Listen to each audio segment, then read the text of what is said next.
কথা বুঝো। কি শুনবে? তোমার কথা কি শুনবে? হ্যাঁ, তোমার এত রাগার কারণ কি আমি বুঝলাম না। রাগার কারণ তুমি বুঝতে পারছো না। কেন কি হয়েছে? হ্যাঁ, ইয়াসিনের সাথে তোমার এত কেয়ার পিরিট। আমি তো দেখলাম তুমি সাপের গালেও চুমু খাও, তুমি ব্যাঙের গালেও চুমু খাও। কেন? এখানে সাপের গালে ব্যাঙের গালে আসলো কেন? আমি তো কিছু বুঝতে পারছি না। কেন তুমি বুঝতে পারতে চাও না? ইয়াসিন কি সাপের থেকে ভালো নাকি ও? হ্যাঁ, কেন হয়েছে কি সেটা বলো দিন দেখি। হয়নি কি তাই কও? তোমার ওর সাথে এত পিরিট কেন তোমার? ওর সাথে আবার কিসের পিরিত কি হইলো? আগের দিনকে দেখলাম দুইজন গলা জোড়াই ধরে যাইছাও কেন? ওই ইয়াসিন ভাই আমার তো দোকানে ডেকে নিয়ে গেছিল। ভাই, ইয়াসিন ভাই দোকানে ডেকে নেগে গেছে চল না। হ্যাঁ রে, তুই এত কেন আমি ভাই বলবো না সে কি একই এলাকার লোক, সে তো ভাই হবে না। সে তো তোমার ভাই আমার, আমি তো তোমার সত্তর। এরকম করার কারণটা কি? আসলে ইয়াসিন ভাই তো একটা ভালো মানুষ। ইয়াসিন ভাই ভালো মানুষ আর আমি খারাপ মানুষ, তাই তো? এলাকা তো বুঝলো না তো। না আমি বুঝছি না, আমি অবুঝ। মনে বসবে? হ্যাঁ, আমি বসবো না। জুতো খোলো। দুধ হইলে কি করবো? বসু কথা আমার বলো। মাথা ঠিক থাকে না, আমার মাথা আমার গরম হয়ে যায়। এত গরম হলে তো হবে না। হবে না কেন? আমি 8টার সময় কি ঘটিস তুমি জানো? কি করিস? ওই আমাদের ওই ভাড়ার যে ওই এটা ওই যে আনাম হ্যাঁ আরাম। আর ওই খালিদ, হ্যাঁ চেনো না? হ্যাঁ। সেই যে এই দুইজন যেছিল রাস্তাতে। হ্যাঁ, কি কইস জানো? কি বলিস? কই যে তোমার হাতে আমি ওর কাছে শুনলাম তোমরা কলে যাচ্ছাও। আচ্ছা তাড়াতাড়ি যাই দিন।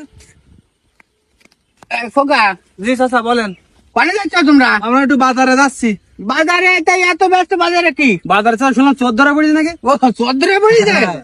তো চোর কিরাম কে দেখি কিরাম নাকি? মাইকে শুনলাম আর একটা জাফর মতো। হ্যাঁ, কার মতন? জাফর আমার নাম তো যাবরে। আমার এখন সময় নেই। তাড়াতাড়ি। হ্যাঁ, শালা ছেলে ফিলি, তোমাকে এখন সময় নেই। খুচা মেরে দেওয়ার সময় ঠিক মনে পড়ে ব্যবস্থা নিয়ে দিচ্ছ। এ গাছ তুকিন না, এ নিশ্চয়ই ইয়াসিন সুবিধে তুকিন নাই, তুকির মাথায় এসব আসবে না তো। ইয়াসিনের ব্যবস্থা নিচ্ছি দাঁড়া। তাহলে এই ব্যাপার। হ্যাঁ, কি করে সহ্য করবো? তুমি বলো, আমাকে চোরের মতন দেখতে খোকা? ও আবার বিষয়টা অন্যরকম হয়েছে চাচা। ওই যে রফিকুলের ছেলে আছে না, হ্যাঁ, ও আবার মাইকিং করবে এই যে বাজারে একটা শ্রদ্ধা পড়িছে ঠিকই মির্জাফরের মতন দেখ। এই কতবারও বলি বেড়াইছ ওর সাথে, মানে জমি জায়গা সংক্রান্ত তোমার একটু গল্প আছে ঝামেলা আছে ওর সাথে আমার।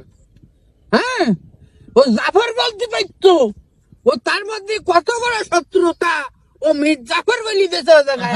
আরে খোকা, এই মাইকিং ও করতেছে। খোকা রে, এই গ্রামে মনে হয় আমার আর থাকা হবে না। মানুষ যে ভালি আমার পিছনে লাগা ধরিছে, আমার আর থাকা হবে না এই গ্রামে। চাচা তুমি কিন্তু এবার আমার ইমোশনালি ব্ল্যাকমেল করতেছ। হ্যাঁ, এই যে কান্তিছাও খারাপ লিখ দি। সে কান্দিছে ঠিক আছে, কিন্তু ব্ল্যাকমেল করলি কে? আমি চালাই রাইস মিল, তুই রাইস মিল কবে? ব্ল্যাক মানে একটা খারাপ না, অবৈধ সম্পদ পেলে লিখবি না ব্ল্যাক মিল। আরে এমিল কি সেই মিল নাকি? বুঝবো কি করি আমি, বুঝলাম না তো। তা আমার বুঝতে পারবি না কেন? আমি অবুঝ। তোমার এই জ্বালাতন আসলে সহ্য হয় না চাচা, বুঝছো? হ্যাঁ, আমি তো জ্বালাতন করি। চুপ করবে একটু। তা আমি তো ভগর ভগর করতেছি তোমার কানে কাছে, আমার চুপ করতে করছাও তুমি। তোমার কথা শোনা যায় না, বুঝতে পেরেছো? এত কাজ করো তুমি। হ্যাঁ, আমি তো মাইকের মতন কথা। চাচা মাফ করে দাও দিন, আমার একটু তোমার পা দুগুন ধরি। কেন আমি তোমার কাছে ভিক্ষি চাইছি যে তোমার কাছে হ্যাঁ, তোমার সাথে কথা বলা যায় না। না, কথা বলা যায় না। হ্যাঁ, উচিত কথা বললে সবাই এরকম ঘা লাগে, পিছনে লাগতে যাও, তা কিছু জানিস না তোমাকে সহ্য করে পারা যায় না। তুই জানিস, তুই হিসাব করে দেখবি যে আমার গোষ্ঠী সিরাজউদ্দৌলার সাথে মিলে যায়, আর তুমি আমার বানাইছো মির্জাফর। হ্যাঁ, তুই আমার গোষ্ঠী সম্পর্কে তো ধারণা আছে?